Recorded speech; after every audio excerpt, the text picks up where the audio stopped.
ఖమ్మంలో వైసీపీ శ్రేణులు అత్యుత్సాహాన్ని ప్రదర్శించారు. ఏపీ మాజీ సీఎం జగన్ బర్త్డే వేడుకల వేళ వైసీపీ శ్రేణులు ఖమ్మం టీడీపీ ఆఫీసులోకి వెళ్లారు. బైకులతో వెళ్లి రచ్చరచ్చ చేశారు.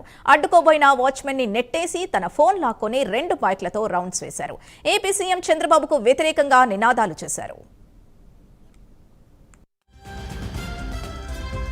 పార్టీ ఆఫీసులోకి వచ్చారు.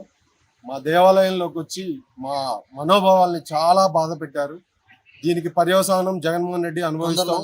నీకు ఆల్రెడీ 11 వచ్చినాయి, ఈసారి 1 సీటుకు కూడా పరిమితం అవుతామని మేము తీవ్రంగా హెచ్చరిస్తున్నాం. గుర్తుపెట్టుకో. నేర చరిత్ర మరియు ఆర్థిక చరిత్ర కలిగినటువంటి నేరగాడి కోసం ఇటువంటి కార్యకర్తలు నిలబడి వారి బర్త్డేలకు ఈ రకంగా ర్యాలీలు చేస్తూ మా యొక్క వాచ్మెన్ ని అమానుషంగా ప్రవర్తించి ఆయన మీద భౌతికంగా దాడికి దిగి ఆయన యొక్క జేబులో నుంచి ఫోన్ గుంజుకొని పోవడం ఇది చాలా బాధాకరమైన విషయం.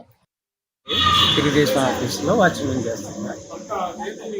జగన్ పుట్టినరోజు అని ర్యాలీ తీసుకున్నారు. ర్యాలీ తీసుకుంటూ ఒకసారి నేను గేట్ కాడ నిల్చొని నేను జరుగుతున్నాను. ఒక అతను మాత్రం జెండా బండి వేసుకొని లోనికి వచ్చి బండి వేసుకుని లోనికి వచ్చిండు. ఒక అతను సెల్ పెట్టి కెమెరా పెట్టి తీస్తాను. అదేందా ఇక్కడ తీస్తున్నారు మా దాంట్లో ఆఫీసు పోవచ్చు నేనంటే ఇంకొక అతను వచ్చింది నాకు.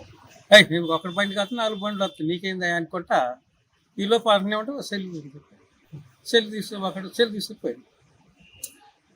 గుండాలని తక్షణమే అరెస్ట్ చేసి తగిన చర్యలు కనుక పోలీసు వారు తీసుకోకపోతే మేమే భౌతిక దాడులు కనుక దిగుతామని చెప్పేసి హెచ్చరిస్తున్నాం. మేము ఏమంటున్నాం అంటే ముందు పోలీసులు దీనిపై తగిన చర్య వెంటనే యాక్షన్ తీసుకోవాలి, లేదంటే మాత్రం మా విశ్వరూపాన్ని చూస్తారని మేము హెచ్చరిస్తున్నాం.